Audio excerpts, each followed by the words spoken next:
کا سب سے بڑا لیڈر ہو، اس طرح طبی سہولیات سے محروم رکھا جائے، اس کے جو خاندان والے ہیں ان کو محروم رکھا جائے معلومات سے، ان کے ذاتی معالجین کو جو 30 40 50 سال سے ان کی دیکھ بھال کر رہے ہیں ان کو موقع نہ دیا جائے اپنی رائے دینے کا، ان کو دیکھنے کا، ان کا معائنہ کرنے کا۔ تو ہم پرزور احتجاج کرتے ہیں، مذمت کرتے ہیں، ہم اس روش کی نفی کرتے ہیں، یہ بالکل قابل قبول نہیں ہے۔ پاکستان کی قوم، ہم سب اس حوالے سے انتہائی تشویش میں مبتلا ہیں۔ خان صاحب کی صحت، خان صاحب کی آنکھ کے حوالے سے کوئی مصدقہ خبر ہمیں نہیں مل پا رہی، لہٰذا یہ صورتحال کسی صورت قابل قبول نہیں ہے۔ ہماری پارلیمانی پارٹی، ہمارے صوبائی صوبائی تنظیمیں ہر سطح پہ اس حوالے سے احتجاج کریں گی، اور آپ کو یہ احتجاج بہت جلد نظر آئے گا۔ یہ بالکل نہیں ہو سکتا کہ اس چیز کو ہم بالکل مان لیں، نارملائز کر دیں۔ ہماری درخواست سپریم کورٹ آف پاکستان میں اکتوبر 2025 سے زیر التوا ہے، اس پہ سنوائی نہیں ہو سکی۔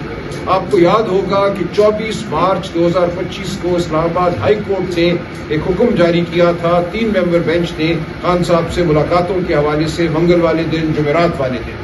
اس حکم پر ایک دفعہ بھی عمل نہیں ہوا۔ اپنی مرضی سے جب انہوں نے ملاقات کرائی تو کرائی، کس کی کرائی کس کی نہیں کرائی کوئی نظام نہیں۔ اس کے خلاف ہم نے توہین عدالت کی درخواستیں دائر کی۔ آپ جانتے ہیں کہ دسمبر سے خان صاحب کی کسی بہن کی خان صاحب سے ملاقات نہیں۔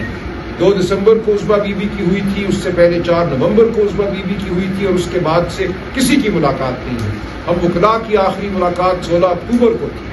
صرف 3 دفعہ کورٹ کے حکم کے تحت سلمان صفدر صاحب خان صاحب سے ملے ہیں، ایک دفعہ دسمبر میں، ایک دفعہ فروری میں، اور ایک دفعہ اپریل میں۔ یہ کسی صورت بھی یہ بات قابل قبول نہیں ہے۔ جو سیاسی فقاہ کی ملاقات کا دن ہے، جمعرات والے دن، وہاں 2024 سے ملاقاتیں بند ہیں، ملاقات نہیں ہو پا رہی۔ تو اس کے خلاف ہم نے توہین عدالت کی درخواستیں اسلام آباد ہائی کورٹ میں داخل کی۔ اسلام آباد ہائی کورٹ کو کہا کہ اپنے فیصلوں پر عمل کرایا جائے۔ اسلام آباد ہائی کورٹ نے ان تمام درخواستوں کو خارج کر دیا۔ اس کے خلاف ہم سپریم کورٹ گئے ہوئے ہیں۔ اکتوبر 2025 سے سپریم کورٹ میں ہماری درخواست، توہین عدالت کی درخواستوں کے خلاف جو اپیل ہے، ان کے اخراج کے خلاف جو اپیل ہے، وہ سنی نہیں جا رہی۔ تو آج میں ایک بار پھر آپ کے ذریعے یہ مطالبہ کرتا ہوں چیف جسٹس یحییٰ آفریدی سے کہ ہماری درخواست سنی جائے، ہماری اپیل سنی جائے، اور اگر یہ پورا نظام قاصر ہے جبر کے سامنے تو مان لے پھر سپریم کورٹ کہ سپریم کورٹ قاصر ہے، اپنا فیصلہ سپریم کورٹ خود کر لے۔ یہ نہیں ہو سکتا کہ سپریم کورٹ کی عمارت ہو، ایک چیف جسٹس ہو، اور توہین عدالت کے حوالے سے عدالت بالکل دم خود ہو جائے، ساکت ہو جائے۔ تو ہم پکارتے ہیں، ہم التجا کرتے ہیں، ہم ڈیمانڈ کرتے ہیں کہ ہماری اپیلیں سنی جائیں، اور کل خان صاحب کے القادر ٹرسٹ میں جو اپیل لگی ہے اس کے ساتھ جو سزا معطلی کی درخواست ہے خان صاحب کے حوالے سے، بشرا بی بی کے حوالے سے، ہم توقع کرتے ہیں کہ آئین اور قانون کے مطابق فیصلہ ہوگا۔ بشرا بی بی کی بھی صحت کے حوالے سے انتہائی تشویشناک خبریں ہمارے سامنے ہیں، ان کی بھی آنکھ کو ایک مہلک قسم کا عرضہ لاحق ہو چکا ہے، اس حوالے سے بھی کوئی مصدقہ اطلاعات ہمیں نہیں مل رہی۔ تو بشرا بی بی کے حوالے سے بھی یہ ڈیمانڈ کرتے ہیں، یہ ہماری مانگ ہے کہ ان کو بھی ان کی مرضی کے معالجین سے علاج کا موقع دیا جائے، ان کی بیٹیوں کو، ان کے خاندان کو ان سے ملنے کی اجازت دی جائے۔ کل بشرا بی بی کی بیٹی مبشرہ کی جانب سے درخواست ایک دائر کی گئی ہے، وہ بھی اسلام آباد ہائی کورٹ میں لگی ہے کل صبح۔ ہم دیکھیں گے اس میں کیا ہوتا ہے، اسلام آباد ہائی کورٹ کیا فیصلہ کرتا ہے۔ تو یہ ہے وہ صورتحال جو آپ کے سامنے رکھنی تھی۔ اس تناظر میں اب ہم معیشت کی جانب بڑھتی ہیں۔ کہا یہ جا رہا تھا کہ جبر ہوگا جب اس ملک میں جب ڈنڈا چلے گا، عدالتوں کو خاموش کرا دیا جائے گا تو یہ ملک ترقی کرنا شروع ہو جائے گا، اس ملک کی معیشت جو ہے وہ چھلانگیں مارنا شروع ہو جائے گی۔ اب 4 سال مکمل ہو چکے ہیں اس جھوٹ کے نظام کو، جو ایک سازش کے تحت عوام کی حکومت، عمران خان کی حکومت اپریل 2022 میں گرائی گئی۔ اس کے بعد ایک ڈھونگ رچایا گیا، 8 فروری 2024 کے الیکشن کو چرایا گیا، اور ایک مصنوعی حکومت قائم کی گئی، ایک ایسی پارلیمان قائم کی گئی جس کے پاس کوئی استحقاق نہیں ہے قانون سازی کا، آئین میں تبدیلی کا۔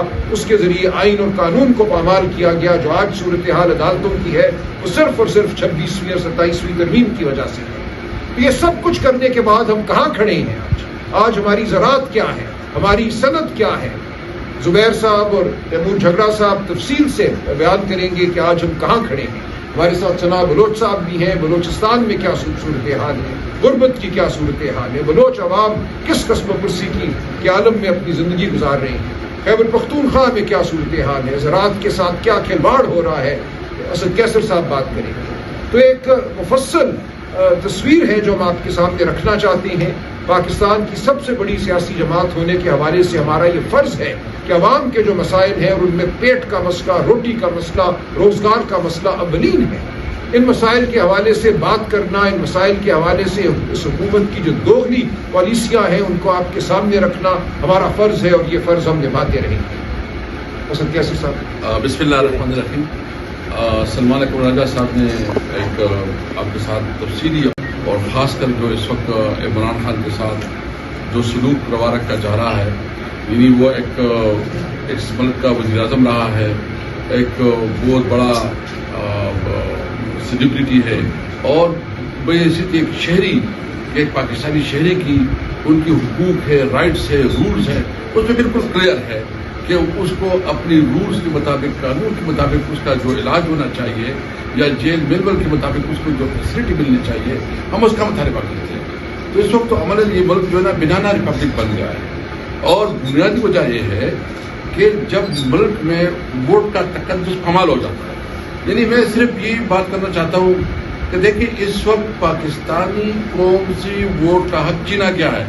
جب آپ سے ووٹ کا حق چھینا جاتا ہے, جب آپ کے پاس یہ رائٹ ہی نہیں ہوتا کہ آپ اپنی لیڈرشپ منتخب کریں, اس کا انتخاب کریں, جب آپ کے پاس یہ رائٹ نہیں ہوتا کہ آپ اپنے نمائندے چنیں, تو پھر کیا قانون سازی ہوگی؟ پھر وہی قانون سازی ہوگی جو مقتدرہ جس طرح چاہتی ہے کہ وہ ظلم اور جبر کا نظام ہو. 26ویں آئینی ترمیم میں بتائیں پاکستانی قوم کو کیا فائدہ ہوا, کیا بینیفٹس ملے. 27ویں آئینی ترمیم میں بتائیں. بلکہ میں یہ چیلنج کرتا ہوں کہ اس پارلیمنٹ نے, جو اس کو پارلیمنٹ کہنا بھی مجھے افسوس ہوتا ہے کہ اس کو پارلیمنٹ کہیں, کہ اس پہ آج تک کوئی ایسا قانون ہو جو عوام کے مفاد کے لیے ہو. عوام کے مفاد کے لیے کوئی قانون سازی نہیں ہو رہی, کیونکہ پاکستانی عوام سے ووٹ کا حق چھینا کیا. ان کو پتا ہے, جو ادھر بیٹھے ہیں ان کو پتا ہے کہ ہمیں تو عوام نے منتخب نہیں کیا. 80,000 1 لاکھ 50,000 ہزار ووٹ سے ہاری ہوئی لوگ, پھر کیا وہ عوام کی کوئی پرواہ کریں گے؟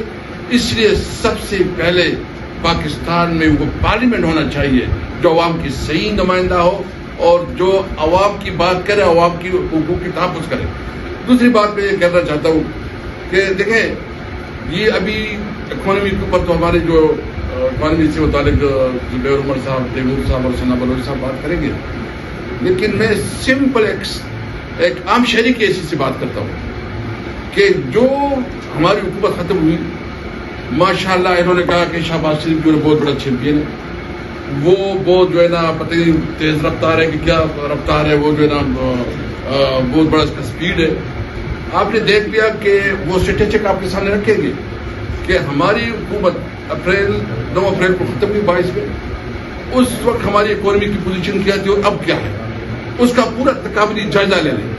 اور اس وقت جو عام آدمی ہے, فارمر کو آپ دیکھ رہے ہیں, یعنی پنجاب کے جو فارمر ہے, کسان ہیں, گندم کو جس طرح آپ ایک کو پتہ ہے کہ گندم کے کسان جس طرح رل گئے ہیں, جس طرح اس کی تذلیل کی گئی ہے, اس کی فصل کی توہین کی گئی ہے, جس طرح بیچارے وہ جو ہے نا اپنی بوریاں جہاں سوال اور محنت سے جو ہے نا اس کی فروخت کرنا چاہ رہے تھے, اس طرح کینو کے کسان کو دیکھے, آپ جو ہے نا گنے کے کسان کو دیکھے, آپ پٹسن کے کسان کو دیکھے, سارے کسان رل رہے ہیں اور پھر بھی کہتے ہیں کہ پنجاب میں بڑی ترقی ہو رہی ہے.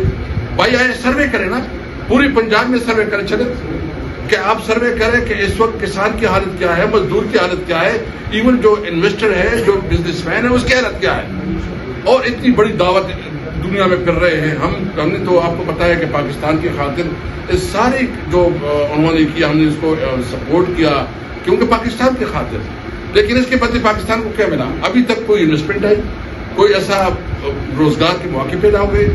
یہ حکومت مکمل طور پر ناکام ہے, اس حکومت کی کوئی کریڈیبلٹی نہیں ہے. میں شہباز شریف صاحب اور جو اس کے فائنانس منسٹر ہیں اس سے صرف اتنا سوال کرتا ہوں کہ آپ اس وقت ایک غریب کسان, ایک غریب مزدور اور ایک عام نوکر پیشہ, اس کی گھر کی بجٹ جو ہے نا بنا کے دے دیں. کہ بجلی کی مہنگی بلیں کیسے ادا کرے, گیس کی بلیں کیسے ادا کرے, آٹا کیسے خریدے, یا جو بھی چیزیں ہیں. اس لیے ضرورت اس وقت, اور پھر جو کل جو واقعہ ہوا ہے, یعنی مجھے یہ بتایا کہ جوڈیشری کے ساتھ جو ہوا کہ آپ جب ججز کو ٹرانسفر کریں گے, دنیا کی تاریخ میں کوئی سے مثال نہیں ملتی. ٹھیک ہے, وہ جب وہ اپنی خواہش سے یا اپنی مرضی سے چاہتے ہیں, لیکن جب آپ اس کو سزا دیتے ہیں تو جب جج اپنے لیے انصاف نہیں مان سکتا, اپنے لیے انصاف نہیں کر سکتا, تو وہ قوم کو کیا انصاف دے گا؟ دنیا میں کیا اس کی تصویر پاکستان کی بنی؟ اس لیے پاکستان عملاً ایک بنانا ریپبلک ہے. اس میں اس وقت نہ کوئی قانون ہے, نہ کوئی آئین ہے, نہ پارلیمنٹ کی سے. اس وقت ہمیں جو اس وقت جدوجہد کا ہمارے لیے واحد راستہ ہے. عمران خان جو جیل میں ہے, ہماری جو جدوجہد ہے وہ عمران خان کے لیے, عمران خان ہمارے لیے جیل میں ہے. اور ہم اس لیے کہتے ہیں کہ پاکستان کی ایک عوام کی منتخب پارلیمنٹ ہونی چاہیے, آزاد عدلیہ ہونا چاہیے, اور سول سپرمیسی ہونی چاہیے. میں آخر میں دو باتیں اپنی صوبے کے حوالے سے کرنا چاہتا ہوں. دیکھیں, میں جس صوبے سے تعلق رکھ رہا ہوں وہاں CNG بند کی گئی. آپ کو پتہ ہے ہمارا جو گیس کا ہمارے اپنی صوبے کی پیداوار اتنی زیادہ ہے کہ ہمارے صوبے کی نہیں ہوتی, لیکن زبردستی CNG جو عام رکشہ اور جو چھوٹے ہمارے ٹرانسپورٹر ہیں اس کے لیے استعمال ہوتی ہے, CNG کی بندش سے مہنگائی بہت بڑھ گئی ہے. غریب جو ڈرائیور ہے, جو مزدور ہے, وہ پوری طرح متاثر رہے. میں اپنی صوبائی حکومت سے مطالبہ کروں گا کہ وفاقی حکومت کو ایک خاص ٹائم دے دیں, ڈیڈ لائن دے دیں. اگر وہ اس ڈیڈ لائن پہ عمل نہیں کرتا تو چیف منسٹر خود آرڈر کرے, کیونکہ اس طرح تو نہیں ہو سکتا کہ ہمارے صوبے کی اپنی پیداوار ہے, ہماری صوبے کی جو ہے نا اپنی پیداوار ہے, اور اس پہ جو ہے CNG اپنی بند کی ہے, اس کی وجہ سے جتنی مہنگے کرائے ہو رہے ہیں, جتنی لوگوں کو تکلیف ہو رہی ہے, اس طرح اس تکلیف مزید برداشت نہیں کی جا سکتی. ساتھ ساتھ جو ہے نا ہمارا سارا دارمدار افغانستان کے ساتھ بارڈر پہ ہے, ہمارا سارا کاروبار اس کے پاس ہے, اس کے ساتھ ہے. آپ نے وہ بند کیا ہے, ہماری انڈسٹری بالکل اس وقت بند ہو رہی ہے, ساری انڈسٹری بند ہو رہی ہے. NFC میں جو ہمارا شیئر ہے وہ سارے اسٹیٹسٹک جو ہے نا تیمور صاحب آپ کے سامنے رکھیں گے. NFC میں ہمارے شیئر جو ہمارا پرسنٹیج ہے جو کہ 14% سے 19% بن گیا, وہ آپ شیئر نہیں دے رہے, اور وہ شیئر چھوڑو جو آلریڈی ایگریڈ ہے اس کی بھی پیمنٹ نہیں ہو رہی. ساتھ ساتھ جو ہے ہمارا نیٹ آئیڈل پروفٹ ہے, اس لیے کہ اس صوبے کی عوام کو سزا دی جائے کہ انہوں نے کیوں یہ حکومت بنائی ہے. یہ حکومت ہے, یہ نظام, یہ بغض اور حسد اور بدنیتی پہ نہیں چلتی, یہاں انصاف پہ چلتی ہے. اس لیے میں ایک بات بالکل واضح کرنا چاہتا ہوں, ہم اپنی جدوجہد جاری رکھیں گے, ہمیں کوئی مایوسی نہیں ہے, ہمیں کوئی یہ اگر کوئی بات کرے, لیکن میں بالکل یہ واضح کرنا چاہتا ہوں ہماری سیاسی جدوجہد ہے, ہماری پرامن جدوجہد ہے. ہم جدوجہد کریں گے, کوئی بلیٹنٹ نہیں ہے, ہم پولیٹیکل ورکر ہیں, اور پولیٹیکل ورکر کے طور پر ہم اپنی جدوجہد جاری رکھیں گے. اور انشاءاللہ تعالی اس سیاسی اور پرامن جدوجہد, کیونکہ پیسفل اسٹرگل وہ وائلنٹ اسٹرگل سے زیادہ مضبوط ہوتی ہے. آپ نے دنیا کی تاریخ میں دیکھا, آپ نے گاندھی جی کو دیکھا, آپ نے بادشاہ خان کو دیکھا, آپ نے مارٹن لوتھر کنگ کو دیکھا, آپ نے نیلسن منڈیلا کو دیکھا کہ جب پیسفل اسٹرگل ہوتی ہے وہ کامیابی جاتی ہے. عمران خان نے جو ہمیں سبق سکھایا ہے وہ اس بات کا ہے کہ ہم نے پرامن جدوجہد جاری رکھی. بہت شکریہ جی. زبیر احمد صاحب. شکریہ آپ تمام صحافی حضرات کا. محترم کیسر صاحب, سلمان صاحب, زبیر صاحب اور جگڑا صاحب, میرے خیال تفصیل میں آپ جو ملکی صورتحال پہ ان پہ بات بھی کر رہے ہیں اور کریں گے بھی. میں صرف آپ کے سامنے چند ایک گزارشات لے کے آیا ہوں بلوچستان کے حوالے سے. ایک تو یہ ہے کہ جو ملک کے اندر جو سیاسی صورتحال ہے, خیر کو آپ کے سامنے انتہائی ابتر ہے. 2024 کے بعد سے تمام ادارے یرغمال بنا دیے گئے ہیں. ملک میں انصاف, آئین اور قانون نام کی کوئی چیز نہیں ہے. محترم عمران خان صاحب سمیت ان کی زوجہ محترمہ شاہ محمود قریشی صاحب, علی وزیر صاحب, ڈاکٹر مارنگ بلوچ اور دیگر خواتین جو بلوچستان میں یا نوجوان جو اس وقت یا لاپتہ ہیں یا گرفتار ہیں, ان تمام کے حوالے سے تقریباً ہمارے یہاں جو قومی ذرائع ابلاغ ہے یا میڈیا ہے اس پر ایک بلیک آؤٹ ہے. لیکن سوشل میڈیا کے توسط سے, آپ دوستوں کے توسط سے کچھ نہ کچھ بات شاید پاکستان کے لوگوں تک یہ بات پہنچ رہی ہے. اور یہ جو تمام ذکر زبیر صاحب نے آپ کے سامنے کیا, دیکھیں کسی بھی ملک کی معیشت, کسی بھی ملک میں امن, سکون وہ تب ہوتا ہے جب اس ملک کے اندر ایک اچھی سی آئین ہو، ایک اچھا سا آئینی نظام ہو، اور آئین کے تحت صاف اور شفاف طریقے سے ایک منتخب اسمبلی ہو، پھر وہ اپنے آپ کو قابل احتساب سمجھتا ہے.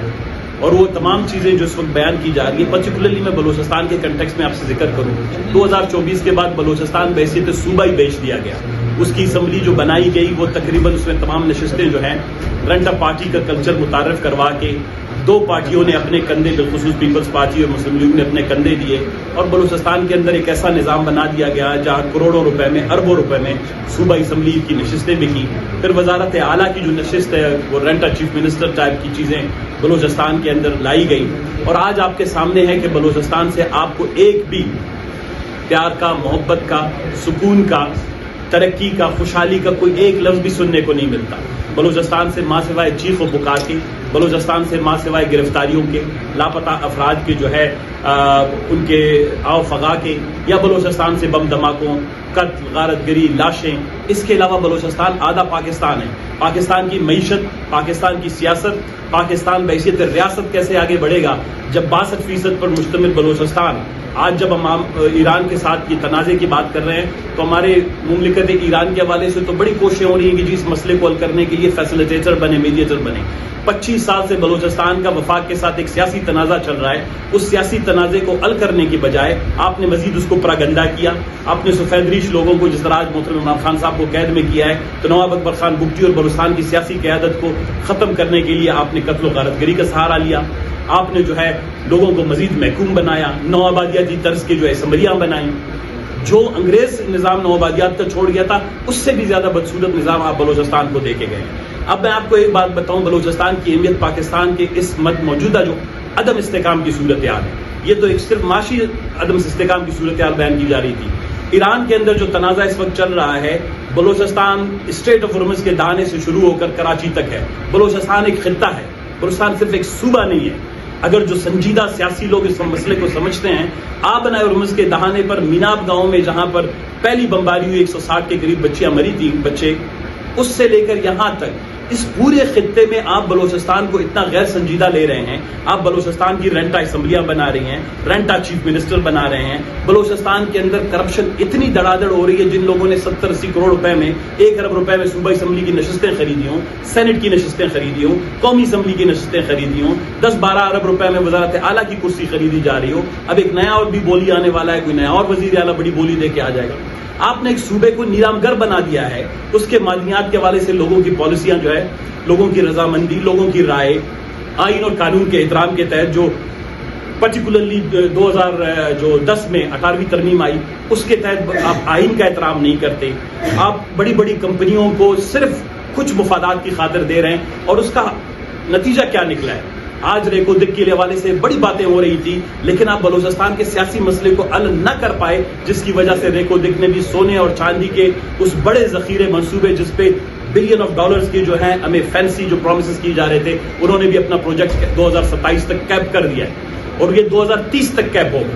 اسی طرح بلوچستان کے معدنیات، ریئر ایلیمنٹس جو بیگوں میں واشنگٹن میں لوگوں کو دکھائے جا رہے تھے، وہ بلوچستان کے اندر بلوچستان کے عوام کو آئینی طور پر، سیاسی طور پر، معاشی طور پر، معاشرتی طور پر اور عدالتی طور پر انصاف دیے بغیر وہ پتھر اس بیگ میں تو آپ لے جا سکتے ہیں، لیکن آپ پاکستان کی ترقی کے لیے، بلوچستان کی ترقی کے لیے، اس خطے کی ترقی کے لیے استعمال نہیں کر سکتے. تو میرا مختصراً، باقی دوست بھی بیٹھے ہیں، جگڑا صاحب تفصیلاً آپ کے ساتھ بات کریں گے، بلوچستان کا یہ جو تنازع ہے اس وقت، اس کو آپ کو اس خطے کے اندر جو موجودہ پیدا شدہ صورتحال ہے اس میں مزید سنجیدگی سے دیکھنا ہوگا. بلوچستان کے اندر ریاست کے ساتھ شہریوں کا تعلق ختم ہو گیا ہے. ریاست کا احترام، ریاست کی جائزیت، ریاست کے ساتھ لوگوں کا تعلق داری، ریاست پر اعتماد، یہ تمام چیزیں ختم ہو گئی ہیں. پولیٹیکل سائنس میں اس کو کہتے ہیں کولیپس آف دا اسٹیٹ، یعنی ریاست کا انہدام ہو چکا ہے. اب ریاست کا انہدام ہے، کوئی ریاستی رٹ نہیں ہے، صرف ماں سوائے سرکار کی بلٹ پروف گاڑیوں کی، اڑتی جہاز میں، یا ان کے جو ہے 6 سے 10 اسکوائر کلومیٹر پر مشتمل سیکٹریٹ اور اسمبلی کے سوا بلوچستان میں رٹ جو ہے وہ نہیں رہی ہے. بلوچستان کے اندر 62% جو ہے وہ آبادی بلوچستان کے نوجوانوں کی ہے. 62% نوجوانوں کو آپ نے، یہ جو ابھی حکومتیں جتنی بھی آئی ہیں، یہ مقتدرہ اور اسلام آباد کی منظور نظر حکومتیں ہیں، انہوں نے ایک بھی پروڈکٹیو سائڈ پہ پیداواری ذرائع پیدا کرنے کے لیے نہ انرجی کے انفراسٹرکچر پر توجہ دی، نہ صنعت کاری پر توجہ دی، نہ بلوچستان کی جو بلو اکانومی ہے جس کے بڑے شوشے ہونے چاہیے تھے 20 سے 22 بلین ڈالر کا ہے. بلوچستان سونے کی چڑیا ہے، لیکن آج اس کو آپ نے اتنا زخمی کر دیا ہے کہ وہاں سے خون رسنے کے وہاں سے آپ کو سونا نہیں مل پا رہا. اور یہ ساری غلطیاں، یہ ساری زیادتیاں اس لیے ہو رہی ہیں کہ وفاق کے اندر جس طرح محترم قیصر صاحب نے کہا کہ اس وقت جب NFC کی بات ہو رہی ہے، بلوچستان کو بنگلہ دیش ہم سے الگ اسی لیے ہوا تھا. بلوچستان کو آپ رقبے کے اعتبار سے، اس کے اکنامک پوٹینشیل کے اعتبار سے، اس کی کوسٹ لائن کے اعتبار سے، اس کے نیچرل ریسورسز کی جو پروڈکشن ہے، بلوچستان نے 50,000 ارب روپے جو ہے وہ پاکستان کی اکانومی میں کنٹریبیوٹ کیا ہے سنس 1955. آپ ابھی بدلے میں اس کو آبادی کی بنیاد پر جو پیسے دیتے ہیں وہ بھی پھر rent out chief minister, rent assembly, rent پارٹیوں کے ذریعے سے واپس اسلام آباد رشوت کی صورت میں آ جاتے ہیں پیسے. وہ بلوچستان کے وہاں پہ خرچ نہیں ہو رہے ہیں، اسی لیے بلوچستان کے لوگ چیخ رہے ہیں، چلا رہے ہیں. بار بار اس کو بیرونی سازش کا نام دینا، بار بار یہ کہنا کہ جی یہاں پر بیرونی سازش ہے، کبھی اسرائیل، کبھی UAE، کبھی امریکہ، کبھی افغانستان، کبھی. میں یہ سمجھتا ہوں سب سے بڑی سازش یہ ہے کہ آپ جب جس بک بائی بک، جس قانون کے تحت، آئین کے تحت ہم اس وفاق کا حصہ ہیں، جب آپ اس وفاقی وحدتوں کو ان کا حق نہیں دیں گے، آئین کے تحت درج جو ہے، اب تو اور ادارے بن گئے، 26ویں آئین ترمیم آئی، 27ویں آئینی ترمیم آئی.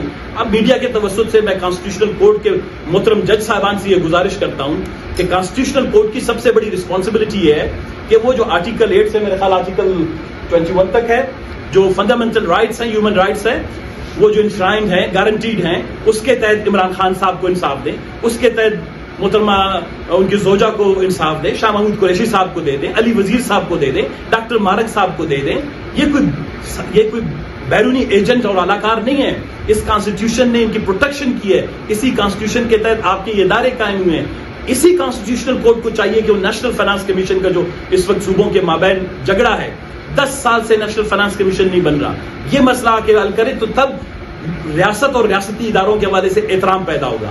ویسے ادارے بنانے سے ابھی 28ویں ترمیم کی بات ہو رہی ہے کہ جی جنگ جو ہی ختم ہوگا ہم پاکستان کو اس گھر کو ہم 6 4 8 10 20 پروونسز میں تقسیم کریں گے. یہ مسئلے کا حل نہیں ہے.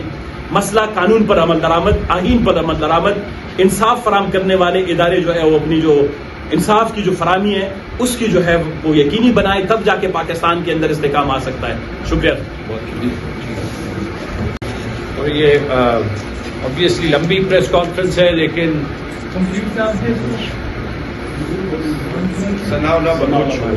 obviously لمبی پریس کانفرنس ہے، لیکن یہی موقع ہوتا ہے اس ماحول میں کہ ہم آپ کو ان فیکٹ سے آگاہ کریں جو آپ کو حکومت نہیں سننے دے. اکانومی پہ واپس آتے ہوئے اور اس کو اس صورتحال سے جوڑتے ہوئے، جو یہاں پہ ایک ایسی صورتحال ہے پولیٹیکل کہ اس قسم کی ریپریشن کم از کم میں نے اپنی زندگی میں نہیں دیکھی، ضیاء الحق کے دور میں نہیں دیکھی. اب کل کی ایک نیوز آئٹم دیکھیں جو دنیا کے حالات، آپ یہی دیکھ لیں کہ کل جو یونائٹڈ عرب ایمریٹس نے اوپیک کا جو تیل کا گروپ ہے وہ چھوڑ دیا، اور اس کی سگنیفیکنس دیکھ لیں ہو کیا رہا ہے. یہ جو مشرق وسطیٰ میں جنگ ہے، اس کے بعد دنیا کا ہر ملک جو خود مختار رہنا چاہتا ہے وہ اپنی پرائیورٹیز دوبارہ سے دیکھ رہا ہے. اب یورپ میں دیکھ لے، پورا یورپ جو ہے وہ اپنا امریکہ کے ساتھ رشتہ، اپنی اکانومی، اپنا ڈیفینس دوبارہ دیکھ رہا ہے. آپ چائنا دیکھ لیں، آپ انڈیا دیکھ لیں، آپ مشرق وسطیٰ کے ممالک بھی دیکھ لیں. جو یونائٹڈ عرب ایمریٹس کر رہا ہے اپنے انٹرسٹ میں کر رہا ہے نا، کسی کو یہاں پہ پسند ہو یا نہ ہو. پاکستان اس صورتحال میں کیا کر رہا ہے اور کیا پولیٹیکل سٹیبلٹی، اس سے زیادہ ضروری چیز ایسے حالات میں ہو سکتی ہے کہ ملک ایک پیج پہ ہو، تاکہ ملک جو ہے وہ سارے مشکل فیصلے عوام کی سپورٹ کے ساتھ کر سکے. تو پہلی بات یہ تھی. دوسری بات یہ کہ جتنی معیشت خراب ہوتی ہے اتنے حکومت کے اسپوکس پرسن آپ کو جو ہے وہ جھوٹ پہ جھوٹ بولتے ہیں کہ دیکھیں جی ہم نے معیشت تبدیل کر دی. میں اس کی مثال کل فائنانس منسٹر اورنگزیب صاحب کی تقریر کا جواب دیتے ہوئے ہی دوں گا، جو انہوں نے کل EU میں وہاں پہ کوئی بزنس لیڈرز کو تقریر دی تھی, میڈیا میں بڑی وائڈلی رپورٹ ہوئی تھی. 4 پوائنٹ انہوں نے کہے تھے. پہلا پوائنٹ یہ کہ جی پاکستان نے بڑا کارنامہ کر دیا ہے کہ ہم دوبارہ کیپٹل مارکیٹس میں انٹر ہو گئے ہیں اور کیپٹل مارکیٹ سے پیسہ لے لیا. کہ میں نے کیپٹل مارکیٹس کا لفظ کیوں استعمال کیا؟ یہ اس لیے استعمال کیا کہ یہ ان کا طریقہ ہے یہ کہنے کا کہ ہم مزید قرضے لے رہے ہیں. یہ کوئی کامیابی ہے؟ زبیر صاحب نے آپ کو کہہ دیا یہ 4 سال میں پاکستان پہ ٹوٹل قرضہ تقریباً ڈبل ہوا ہے.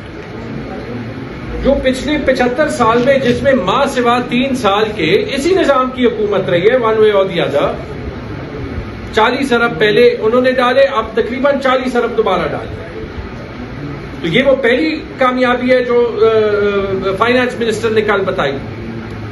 دوسری بات انہوں نے کہی کہ پاکستان بڑا بزنس فرینڈلی ہے, اپنی انویسٹمنٹ لائیں. یہ بھی جو ہے ہم آپ کو کہہ چکے ہیں, بار بار کہہ چکے ہیں کہ فی الحال پاکستان میں انویسٹمنٹ 13% اور فورن انویسٹمنٹ تاریخ کی کم ترین سطح پہ ہے, اور فورن انویسٹمنٹ جو ہے وہ پچھلے سال کے مقابلے میں بھی 30% کم ہے.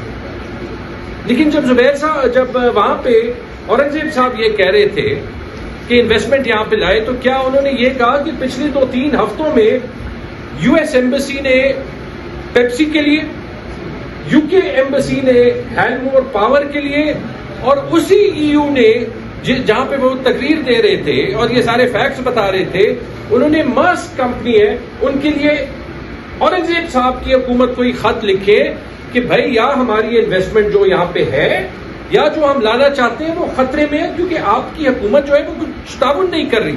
بلکہ جس ای یو کو وہ تقریر دے رہے تھے ان کے یہاں پہ کمرشل ریپرزینٹیٹیو کے لفظ میں نے آپ کو پہلے بھی کہے تھے, یہ انویسٹمنٹ کے لحاظ سے کہ we can bring a horse to water but the horse has to drink, کہ ہم انویسٹمنٹ کے لحاظ سے گھوڑے کو تالاب تک لا سکتے ہیں لیکن پھر گھوڑے نے پینا ہے, اور لگتا ہے کہ پاکستان کی حکومت نہیں چاہتا کہ گھوڑا جو ہے وہ پانی پیے. دوسری بات. تیسری بات انہوں نے ریفارم کی بات کی. یار کیا ریفارم؟ مجھے بتائیں کہ کون سا ریفارم ہوا ہے. چلے بھائی انہی کو بات کر رہے تھے, آئی ایم ایف اور ورلڈ بینک کی رپورٹس خود ہی کھول دیں جو کہہ رہے ہیں کہ پاکستان کی معیشت میں کوئی ریفارم نہیں ہوا, پاکستان کی یہ معیشت جو ہے وہ ختم شد ہے, اس میں اور کوئی پوٹینشیل نہیں ہے. جب آپ پیٹرول کی قیمت بھی آئی ایم ایف کی اجازت کے بغیر نہیں سیٹ کر سکتے تو آپ نے کیا ریفارم کیا ہے؟ ٹھیک ہے جی. پھر انہوں نے بات کی کہ جی ایس پی پلس پہ, جی ایس پی پلس بڑا ضروری ہے, پاکستان کے لیے بڑا ضروری ہے, ہم بھی مانتے ہیں بڑا ضروری ہے, اور کہ اس کو کچھ نہیں ہونا چاہیے. لیکن وہاں پہ یہ کہتے ہوئے اورنگزیب صاحب نے یہ کہا کہ اگر جی ایس پی پلس اتنا ضروری ہے تو جن چیزوں سے وہ جڑا ہوا ہے, ہیومن رائٹس, الیکشن, ٹھیک ہے جی, فری اسپیچ, کہ اس میں حکومت کا ٹریک ریکارڈ کیا ہے, کیا حکومت خود جو ہے وہ جی ایس پی پلس کو خطرے میں ڈال رہی ہے. اور آخری بات, اورنگزیب صاحب جو ہے چونکہ وہ اسی ای یو کے سٹیزن ہوتے تھے, میرے خیال میں نیدرلینڈس کے, ہالینڈ کے, تو ان کو جمہوریت کا بھی پتہ ہوگا, الیکشن کا بھی پتہ ہوگا, تو ان سے ایک ریکویسٹ ہے اگر وہ ابھی واپس نہیں آئے کہ وہ ای یو والوں کو یہ تو کہیں کہ جو ان کی 2024 کی الیکشن کی رپورٹ تھی وہ پبلش کر دیں, کیونکہ ابھی تک تو انہوں نے آپ کے کہنے پہ نہیں کی. ٹھیک ہے جی. تو یہ رہا اورنگزیب صاحب کے معیشت کا ٹریک ریکارڈ اور اس کی اصلیت. دوسری بات جی, یہ حکومت کا حال آپ جو ہے وہ اسی یہ ایران اور امریکہ اور اسرائیل کی جنگ میں ان کی ایکشن سے دیکھ سکتے ہیں کہ ان کے ایکشنز ہیں کیا, ان کا عوام پہ اثر کیا ہے, اور ایکچولی ان کی پالیسی میکنگ کے پیچھے عقل کیا ہے. آج ایک ہیڈ لائن دیکھی, شاید پرائم منسٹر صاحب کہہ رہے تھے یا کوئی اور وزیر کہہ رہے تھے کہ جی آسٹیریٹی یعنی یہ جو کفایت شاہی جو ہے وہ یہ بڑی ضروری ہے, اور اس پہ جو ہے وہ سارے ملک کو جو ہے وہ کرنا ہے. گلف اسٹریم جیٹ خریدتے وقت تو یہ آپ کو نہیں آسٹیریٹی یاد آئی, لیکن مزید اس میں ایکشن دیکھ لیں. میں کل دیکھ رہا تھا اسی وفاقی حکومت نے پورے پاکستان میں جمعے کے دن اسکول جو ہے وہ بند کیے ہیں. 1.5 لاکھ سرکاری اسکول ہیں پاکستان. باقی کوئی 2 لاکھ پرائیویٹ اسکول ہیں جس میں 1.5 لاکھ مطلب 1,90,000 جو پرائیویٹ اسکول ہوں گے ان کی فیس 2,000 روپے سے کم ہوگی. یہ جو سرکاری اسکول ہیں، میں پچھلے 2 دن میں 5 وزٹ کیے، کسی بھی سرکاری اسکول میں 5 بچے دکھا دیں جو کہ گاڑی میں اسکول آتے ہیں. فیول جو ہے وہ کنزرو کرنے کے لیے جمعے کی چھٹی دی ہوئی ہے نا. آپ کہتے ہیں 25 ملین بچے اسکول سے باہر ہیں، آپ کہتے ہیں کوئی جو ہے وہ پڑھتا نہیں ہے. ٹھیک ہے جی، آپ نے ٹریڈ آف کیا کیا کہ آپ نے وہ سرکاری اسکول جو ہے وہ اپنے آپٹکس کے لیے بند کیے، وہ 25 ملین بچوں کو چھوڑے، جو 60 ملین بچے اسکولوں میں ہیں ان کی پڑھائی آپ نے تباہ و برباد کی صرف اپنا بیانیہ بنانے کے لیے. کہتے ہیں کہ وہ زوم میں پڑھے. میں وہاں پہ وہ ہیڈ ٹیچر سے پوچھ رہا تھا کہ جی آپ زوم پہ پڑھاتے ہیں؟ وہ ہنسنے لگے، میں بھی ہنسنے لگا. مجھے بتا دیں کہ پاکستان کے رورل ایریا میں کہاں وہ بچے ہیں جو سرکاری اسکول جاتے ہیں جو زوم پہ جو ہے وہ جمعے کے دن پڑھیں. یہ پالیسی میکنگ ہے. 17 سیٹوں سے آپ آتے ہیں تو پھر آپ کو جو ہے وہ عوام کی نیڈز کی سمجھ یہی ہوتی ہے. تیسری بات جی، یہ انرجی کرائسس کی بات ہوئی، اور جتنا مس مینج یہ انرجی کرائسس ہوا ہے وہ تو ہم سب کو جو ہے جو 25 کروڑ پاکستانی ہیں ان کو ہر روز یاد آتا ہے، کیونکہ ہر روز جو ہمیں حکومت ریلیف دیتی ہے ہمارا بل کم کرنے کے لیے، جس کو لوڈ شیڈنگ بھی کہا جاتا ہے ہماری زبان میں، حکومت اس کو ریلیف کہتی ہے. 6 گھنٹے 7 گھنٹے 8 گھنٹے، اور پھر ہمارے جیسے صوبے میں جہاں سے کیسر صاحب اور میں اور کچھ زیادہ بلونگ کرتے 22 گھنٹے. اس کا حل نہیں نکالا. بجلی کے بل دیکھیں تو میں اپنا بل دیکھا تو جو بل تھا اس پہ ٹیکسز، سر چارجز، پھر سر چارجز پہ ٹیکسز، پھر فیول پرائس ایڈجسٹمنٹ، پھر فیول پرائس ایڈجسٹمنٹ پہ ٹیکسز، پھر اس کے بعد انکم ٹیکس، پھر انکم ٹیکس پہ سر چارج. پتہ نہیں اس پہ کیا کیا ہے. وہ بل کوئی پی ایچ ڈی تو پہلے چاہیے کہ سمجھ آئے کہ وہ بل بنا کیسے ہے، کہ اس میں یونٹ کا ریٹ کیسے. بہرحال میں نے لگایا میرے بل میں 80 روپے فی یونٹ مجھے چارج آ رہا ہے. ٹھیک ہے جی. حال یہ ہے کہ بجلی کے نظام کا فی الحال یہ حال آپ نے 4 سال میں نکالا ہے کہ یہ پچھلے چند مہینوں میں گردشی قرضے کوئی 300 ارب روپے دوبارہ زیادہ ہو گئے. یہ کارنامہ ہے. پینک میں لوڈ شیڈنگ کم کرنے کے لیے آپ نے تربیلا ڈیم سے جو پانی چھوڑا، 2 دن پہلے آپ کہہ رہے تھے کہ پانی اس لیے نہیں چھوڑ سکتے کہ زراعت کو ضرورت ہے.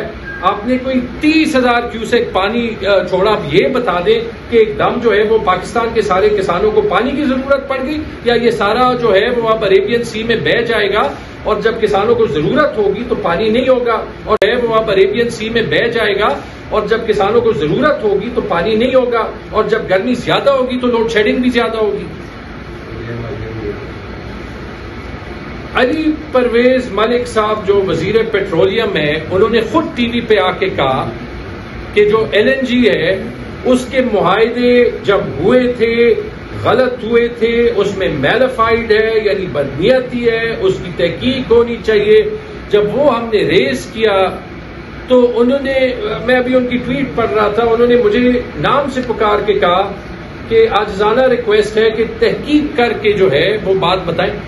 میں بھی جی عاجزانہ ریکویسٹ پیٹرولیم منسٹر سے کرتا ہوں کہ سر تحقیق تو آپ نے کی تھی، ہمیں تو آپ کی قابلیت پہ شک نہیں تھا. آپ نے کہا تھا کہ اس کی تحقیق ہونی چاہیے، اس میں بدنیتی ہے. یہ LNG کے معاہدے میں جو ہے وہ کیپیسٹی پیمنٹ ہے کیونکہ فورس میجر کے بعد بھی جو ہے وہ ہمیں وہ دینے پڑتے ہیں. آپ نے ہی کہا تھا کہ 4.2 ارب روپے پاکستان کے عوام نے دیے اور کہ جو ذمہ دار ہے اس پہ انکوائری ہونی چاہیے. تو یہ تو نہیں ہو سکتا نا کہ مفتاح اسماعیل صاحب آپ کی تنقید کر رہے ہیں تو آپ کا اشارہ صرف ان کی طرف تھا. ہم نے صرف یہ کہا تھا کہ جو وزیر اعظم ہوں گے ان کی بھی تحقیق ہونی پڑے گی، یعنی نواز شریف صاحب کی بھی تحقیق ہونی پڑے گی. اس پہ آپ اتنے ناراض تو نہیں ہو سکتے. آپ اسی پہ جو ہے وہ آگے جاتے جائیں. آج کا ڈیسیجن اور اس کے افیکٹیز پاکستان کا ہر وہ غریب آدمی، مڈل کلاس آدمی جو اسلام آباد، کراچی، لاہور سے باہر رہتا ہے، آج نیپرا کا ڈیسیجن ہے کہ آپ ریونیو بیسڈ لوڈ شیڈنگ نہیں کر سکتے. یہ بار بار یہ ڈیسیجن ہوا ہے کہ آپ کلیکٹو پنشمنٹ جو ہے وہ نہیں کر سکتے لوڈ شیڈنگ پہ. میرا گھر ہے، میں بل دے رہا ہوں، آپ یہ نہیں کہہ سکتے کہ یہاں پہ اس گاؤں میں اتنے لوگ نہیں دے رہے، اتنے لوگ نہیں دے رہے، تو آپ کی بجلی بھی 12 گھنٹے گئی. ایسے تو اسلام آباد، کراچی، لاہور کے علاوہ کہیں بجلی ہوگی نہیں، اور صورتحال ہی ہے. پورے پاکستان میں کہاں انویسٹمنٹ آئے گی؟ یہی تو ہمارے صوبے کا مسئلہ ہے، کوئی آواز ہی نہیں اٹھاتا. پاور منسٹری کا جواب کیا تھا کہ یہ ہمیں کرنی پڑے گی کیونکہ 500 ارب روپے کا لاس زیادہ ہوگا. آپ نے 4 سال میں جو آپ کا کام تھا کرنے کا کہ آپ یہ لاسز کم کریں، اس کا کوئی پلان بنائیں، صوبائی حکومتوں کے ساتھ کوئی پلان بنائیں، لاسز کم کریں، صوبائی حکومتوں سے ہیلپ مانگے، اس کی جگہ آپ کو یہ آسان حل مل گیا، فیڈر آف کریں، 12 گھنٹے لوڈ شیڈنگ کریں. بجلی ایک بنیادی حق ہے. میں نے آپ کو ایجوکیشن کے لحاظ سے بتا دیا، اسی 2-3 مہینوں کی پالیسی میکنگ. میں نے آپ کو بجلی اور گیس کے لحاظ سے بتا دیا. آگے بھی جاتے ہیں، سروس ڈلیوری کا بیڑا غرق کیسے ہوگا. یہ ابھی جو فیڈرل ہیلتھ منسٹر ہیں انہوں نے یہ تو مانا کہ یہ پچھلے سال میں ریکارڈڈ، پتہ نہیں ان ریکارڈڈ کتنے، 84,000 HIV کے کیسز ہیں. 84,000.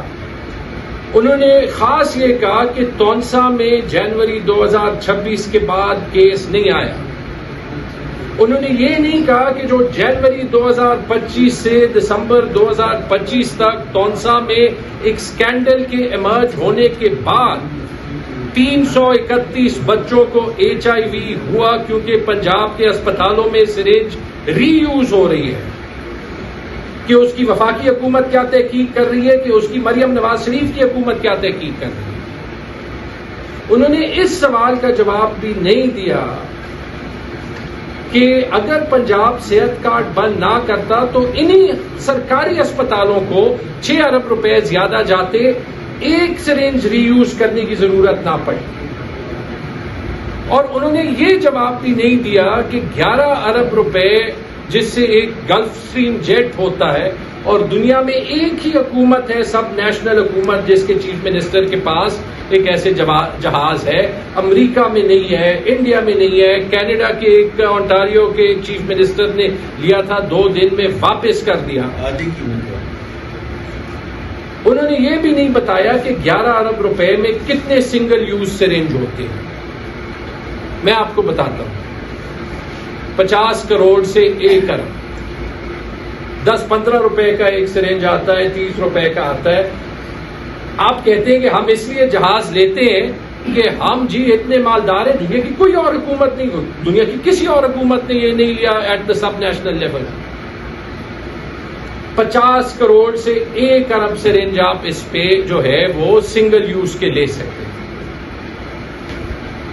یہ ہے اس حکومت کی پرائیورٹی اور یہ ہے اس حکومت کی ڈیسیژن میکنگ. آخری پوائنٹ اسپیکر صاحب نے کہا، اور میں ثناء اللہ بلوچ صاحب کی بات کو بھی جو ہے وہ بڑھاتے ہوئے یہ کہوں گا، پاکستان ایک فیڈریشن ہے، وفاق ہے. آپ اگر جو پاکستان کو حکمرانی پاکستان پہ کرتے رہے ہیں پچھلے 80 سالوں میں تھرو آؤٹ، آپ اگر صرف یہ وفاق کا مطلب سمجھتے تو جو تقریر ثناء اللہ بلوچ صاحب نے کی وہ نہ کرنی پڑتی. آپ بلوچستان کی آبادی دیکھ لیں، آپ ان کے سوئی گیس کے وسائل دیکھتے، آج بلوچستان پاکستان کا دبئی ہوتا یا ابوظہبی ہوتا یا عمان ہوتا، ترقی پورے پاکستان میں ہوتی. یہی صورتحال جو ہے وہ خیبر پختونخوا میں. اور جب ہم خیبر پختونخوا کی حقوق کی بات کر رہے ہیں، ہم وہاں پہ وہ سچویشن نہیں چاہتے جو ثناء اللہ بلوچ صاحب نے کہا کہ بلوچستان میں آج ہے. سیٹیں سر ہماری بھی بکی ہیں، صرف بلوچستان میں نہیں بکی. مجھے PMLN میں ہی میرے رشتہ داروں نے کہا ہے، اب ان کی بات ہے کہ میری سیٹ 10 کروڑ پہ بکی ہے، عرب کی تو نہیں، لیکن یہ کم از کم ان کی جو ہے وہ بات ہے.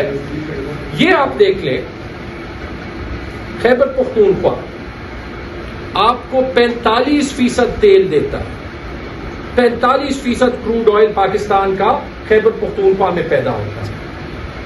جو اس کے ٹیکس کا حصہ ہے وہ خیبر پختونخوا کو نہ دینے کے بجائے آپ سیلز ٹیکس جو ہے وہ پیٹرولیم پہ لگاتے ہی نہیں ہیں. آپ اس کے بجائے آپ یہ پیٹرولیم لیوی لگاتے ہیں تاکہ سارے پیسے آپ اپنے پاس رکھیں.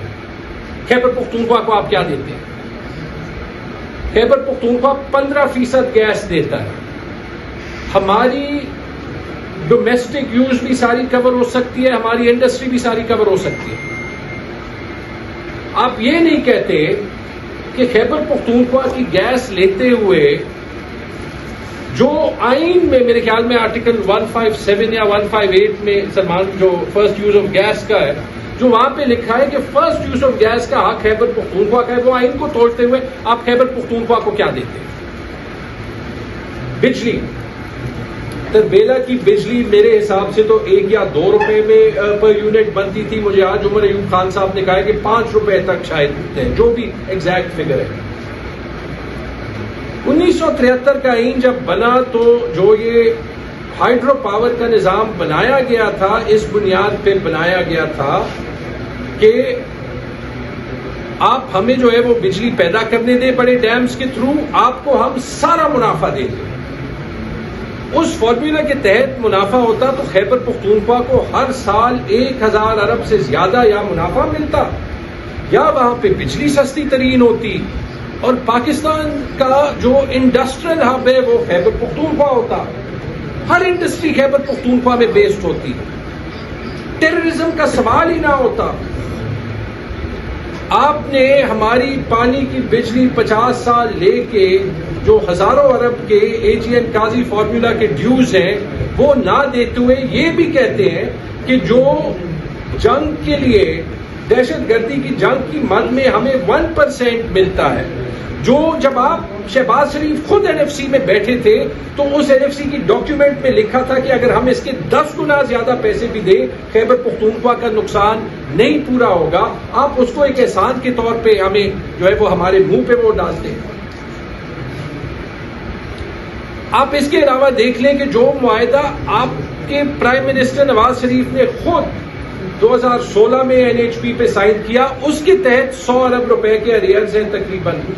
قبائلی اضلاع کی آپ نے بات کی, 2017-18 میں آپ ہی کی سرتاج عزیز کمیٹی کی رپورٹ تھی جس نے کہا کہ 3% NFC کا شیئر ہر سال جو ہے وہ خیبر پختونخوا کو ملے گا. 3% چھوڑے, 2% چھوڑے, 1% چھوڑے, خیبر پختونخوا میں قبائلی اضلاع کے سٹاف کے تنخواہوں دینے کے لیے بھی 60 ارب. بہت بہت شکریہ آپ سب کا, اور سلمان راجہ صاحب, اسد کیسر صاحب, دوسرے تیمور جھگڑا صاحب, عبدالزادہ صاحب, سب یہاں موجود ہیں. معیشت کے حوالے سے اس لیے جو جس طرح سے سلمان راجہ صاحب نے کہا کہ پاکستان میں یہ جو موجودہ حکومت ہے یہ اپریل 2022 میں ہے, تو آج اپریل کا آخری دن ہے اور 4 سال مکمل ہو گئے. اور 4 سال بہت ایک عرصہ ہوتا ہے جس میں آپ کسی بھی حکومت سے ایکسپیکٹ کرتے ہیں کہ وہ معیشت کے حوالے سے وہ ٹرن اراؤنڈ کرے, جو وعدے جو وہ کہہ کے آئی تھی اس کو پورا کرے. ہمارے یہاں افسوس سے کہنا پڑتا ہے کہ ہمارے منسٹرز آج بھی آ کے بات کرتے ہیں, تو وہ جب بات کرتے ہیں تو وہ کہتے ہیں کہ ہم یہ کریں گے. 70 سال کا غبار تو نہیں ہم ایک ساتھ ٹھیک کر سکتے. پہلی بات تو یہ 4 سال آپ کو ہو چکے ہیں, اور اس سے پہلے بھی آپ کی بہت اتوار آ چکے ہیں. سو علی پرویز صاحب بار بار ایک آج کل کہتے ہیں کہ جی چاہے جو بھی ان سے سوال ہوتا ہے وہ کہتے ہیں 70 سال. سو ایک تو یہ ایکسیپٹنس آف فیلئر ہے کہ ابھی تک آپ نے کچھ نہیں کیا. ہم نے کیا یہ کہ ایک سارٹ آف وائٹ پیپر بنایا ہے, اور اس میں ہم نے 10 نکات کہ ڈیوسٹیشن کیسے معیشت کے 10 شعبوں میں, ویسے تو اور بھی ہیں لیکن 10 مین شعبوں میں معیشت کے حوالے سے کیسے تباہی کی گئی.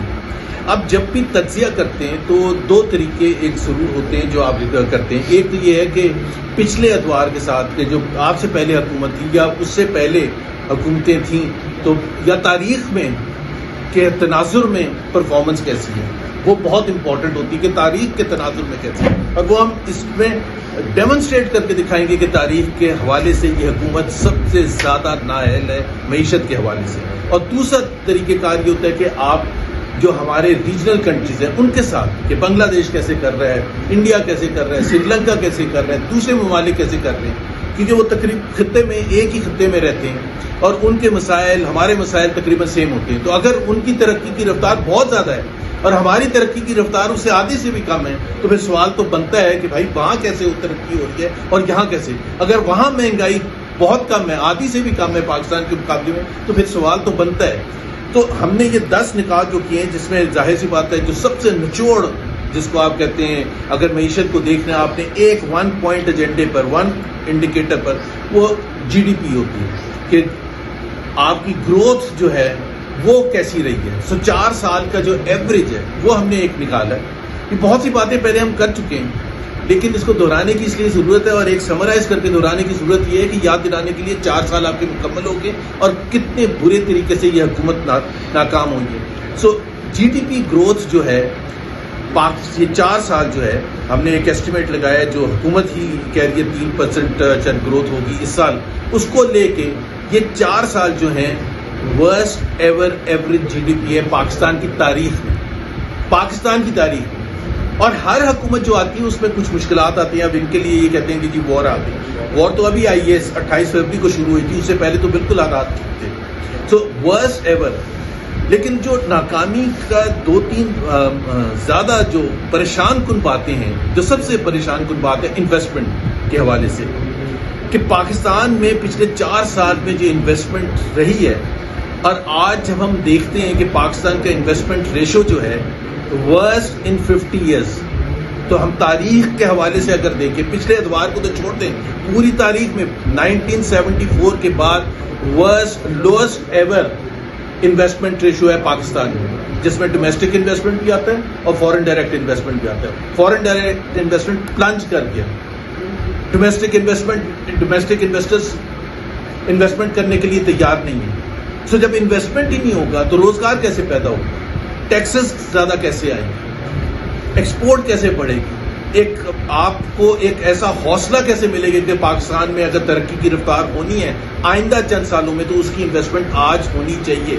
سو پچھلے 4 سال کا اگر ہم پیریڈ اٹھا کے دیکھیں تو انویسٹمنٹ بالکل ہی بیٹھ گیا ہے. اور صرف یہ نہیں کہ باہر سے انویسٹمنٹ نہیں آ رہی, سب سے حیران کن بات ہے کہ پاکستان کی تاریخ میں کبھی ایسے پیریڈ نہیں آیا جس میں ملٹی نیشنل جو ہیں, جو باہر کی کمپنیز ہیں, ایک کے بعد دوسری وہ یہاں سے چھوڑ کے جا رہی ہیں. اب میں نام نہیں لینا چاہتا, اس میں بہت سے نام ہیں.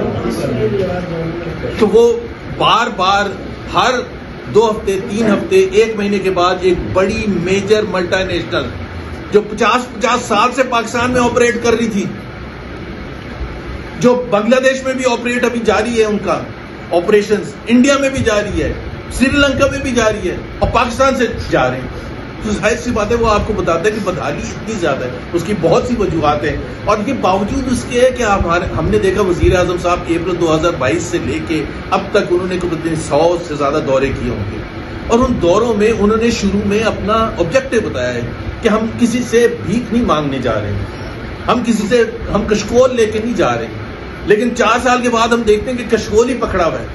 اور وہ ایک یہ جو ایک انڈیکیٹر ہے جو ہم پبلک ڈیٹ کے حوالے سے, قرضوں کے حوالے سے جس کا ذکر کیا ہے, 44 ٹریلین روپیز تھا اپریل 2022 میں جب پی ٹی آئی کی حکومت گئی ہے. 44 ٹریلین روپیز ٹوٹل قرضے, جس میں باہر کے بھی شامل ہیں اور پاکستان میں بھی شامل ہیں. آج کتنے 81 ٹریلین روپے, 81 ٹریلین روپے. اب آپ مجھے یہ بتائیں کہ جی جب پی ٹی آئی کے تقریباً 4 سال تھے اس میں 19 ٹریلین بڑھے اور اس میں 37 ٹریلین بڑھ چکے ہیں, اور جس سپیڈ سے بڑھ رہے ہیں کہ اس کو مطلب آپ یہ محسوس ہی نہیں کر سکتے کہ ابھی جتنی بھی باتیں ہوتی ہیں جو وزیر اعظم کریں یا فائنانس منسٹر کریں وہ کیا بات کر رہے ہوتے ہیں. IMF سے ہمیں اتنا مل جائے گا, ورلڈ بینک سے اتنا مل جائے گا, ہمارے فرینڈلی کنٹریز جو ہیں وہ ہمیں اتنا پیسہ دے دیں گے. وہ سارا سہارا ہے آپ کو معیشت کو آگے لے کے جانے کا. جو لاسٹ میں ہم نے فارن ایکسچینج ریزروز کا ذکر کیا ہے, اب اس میں اگر آپ دیکھیں فارن ایکسچینج ریزروز میں دیکھیں کہ $16 بلین اس وقت ہمارے تقریباً پچھلے مہینے کے اینڈ تک تھے, جس میں اس وقت تک UAE کے بھی تھے $3.5 بلین. اس 16 میں سے $12.5 بلین فرینڈلی کنٹریز کے, جس کو تو میں یہ کہتا ہوں کہ اس کو ہم ریزروز اپنے کہتے کیوں ہیں.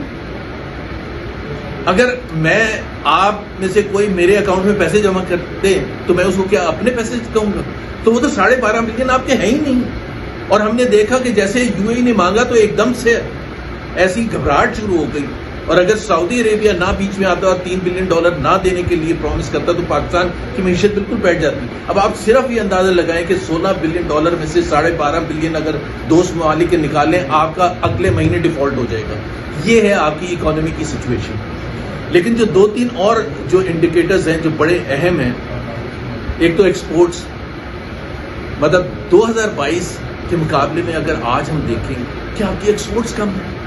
پھر آپ جب موازنہ کرتے ہیں کہ بنگلہ دیش کی کتنی ایکسپورٹس ہیں, انڈیا کی کتنی ایکسپورٹس ہیں, تو آپ کہتے ہیں پاکستان کی ایکسپورٹس کیوں یہاں پھنسی ہوئی, اسٹیگننٹ ہیں تقریباً $30 بلین پر. اور شرمناک بات یہ ہے کہ پہلے یہ ہوتا تھا کہ ایکسپورٹ سہارا بنتی تھی آپ کی فورن آبلیگیشنز کا, اب آپ کی ریمیٹنس سہارا ہے. وہ $40 بلین کراس کر رہے ہیں کہ $30 بلین نہیں کراس کر رہے ہیں ایکسپورٹ میں, تو ریمیٹنسز آپ کو سہارا دیں گے. $10 billion more than your export is coming from your remittances, جس میں حکومت کا کوئی عمل دخل نہیں ہے. وہ پاکستان کے جو ورکرز ہیں باہر بیٹھے ہیں, وہ ان کا شکریہ پورے پاکستان کی قوم کو ادا کرنا چاہیے کہ جن کی وجہ سے پاکستان کے فورن ایکسچینج جو اس وقت تک سہارا ملا ہوا ہے, ہماری فورن اپلیکیشنز کو میٹ کرنے کا, ہمارا ٹریڈ ڈیفیسٹ کو سہارا ملا ہوا ہے, وہ اس کی وجہ سے ملا ہوا ہے. لیکن اگر کوئی ایک شعبہ ہے, میں جلدی جا رہا ہوں, ایک شعبہ ہے جو ڈیفائن کرتا ہے پاکستان کی اور اس حکومت کی نااہلی کو سب سے زیادہ, وہ ہے پاور سیکٹر کی مس مینجمنٹ. اس وقت اگر آپ پاور سیکٹر کو دیکھیں, لوڈ شیڈنگ ہو رہی ہے, پہلے سے زیادہ ہو رہی ہے. بجلی کے بل اگر آپ پچھلے 4 سال میں دیکھیں کہ وہ کتنا زیادہ اضافہ ہوا اس میں ہوا ہے. آپ کیپیسٹی پیمنٹس دیکھیں, مطلب یہ عجیب ملک ہے کہ پہلے مسئلہ یہ تھا کہ ڈیمانڈ زیادہ تھی اور سپلائی کم تھی, اس لیے بجلی کا بحران تھا. اب بجلی کا بحران شدت پکڑ کے ہے کیونکہ سپلائی زیادہ اور ڈیمانڈ کم ہے. کبھی ایسا کوئی دنیا میں ملک ہو سکتا ہے کہ کس طرح سے مس مینج کر کے یہاں لا کے پاکستان کے عوام کو کھڑا کر دیا ہے, جہاں وہ ٹریلینز آف روپیز صرف کیپیسٹی پیمنٹ میں اس لیے دے رہے ہیں کہ وہ آئیڈل کیپیسٹی ہے اور اس کی ضرورت نہیں. اور پھر سب سے بڑی بات یہ ہے کہ پاکستان میں یہ خود حکومت دعویٰ کرتی ہے کہ فاسٹسٹ گروئنگ سولرائزیشن ہے دنیا بھر میں پاکستان میں. اس کی وجہ کیا ہے؟ اس وجہ سے ہے کہ آپ کی بجلی کا نظام اتنا خراب ہے, بجلی کی قیمتیں اتنی مہنگی ہیں کہ لوگ فرسٹریٹ ہو کے, انڈیا میں اتنی فاسٹ سولرائزیشن کیوں نہیں ہوئی, بنگلہ دیش میں کیوں نہیں ہوئی, سری لنکا میں کیوں نہیں ہوئی, اس وجہ سے کہ لوگوں نے کہا کہ ہم اس حکومت پر بھروسہ نہیں کر سکتے. ہر 2 مہینے کے بعد بجلی کا بل پڑتا ہے, ہم نہیں افورڈ کر سکتے. اور یہ کتنے کہاں جا کے رکے گا ہمیں نہیں پتا, بیکاز بدحالی پاور سیکٹر کی اتنی زیادہ ہے کہ وہ ہر مہینے جو ہے اس کی بدحالی پچھلے مہینے سے اس کے لاسز بڑھتے چلے جا رہے ہیں, اس کی کلیکشن ریکوریز کم ہوتی چلی جا رہی ہیں. مس مینجمنٹ جو ڈسٹریبیوشن کمپنیز ہیں اس کی تباہ کن حالت ہے. اب ظاہر سی بات ہے, آپ یہ بتائیں کہ ابھی اگر آپ آئیڈل کیپیسٹی میں اس طرح سے پے کرتے رہیں گے اور اس کی رسپانسبلٹی کس کی ہے, تو ہم یہاں اس فورم سے یہ نہیں ڈیمانڈ کرتے کہ آپ اس کو ٹھیک کریں. ٹھیک تو آپ کا کرنے کا فرض ہے, لیکن ہمیں امید نہیں ہے آپ سے. لیکن جن کی وجہ سے پاکستان یہاں کھڑا ہے, جن کی وجہ سے ٹریلینز آف روپیز کا لاسز ہو رہے ہیں اور عوام کی جیبوں سے جا رہا ہے, اس کی کون ازالہ کرے گا؟ اس پر کوئی انویسٹیگیشن ہونی چاہیے. اس پر کوئی جو لوگ ہیں جنہوں نے وہ فیصلے کیے تھے, اور وہی لوگ آج بیٹھے ہوئے فیصلہ کرنے کے لیے 13 اور 18 کے درمیان, جی 13 اور 18 کے درمیان, اور وہی لوگ وہی حکومت آج بیٹھی ہوئی ہے فیصلہ کرنے کے لیے. تو مجھے تو کوئی امید نہیں ہے کہ یہ وہ فیصلہ کریں گے جو پاکستان کے عوام کے فیوچر کے لیے اچھا ہو. تو ہمیں کیا پتا وہ جو آج فیصلے کر رہے ہیں وہ اس سے بھی زیادہ تباہ کن ہو, اور اس کی رسپانسبلٹی کون لیتا ہے؟ علی پرویز کا یہ صرف آ کے کہہ دینا کہ جی ہم اب ٹھیک کر رہے ہیں. بھائی کس چیز کو ٹھیک کر رہے ہیں؟ اس چیز کو جو آپ کی پارٹی نے کریٹ کیے تھے.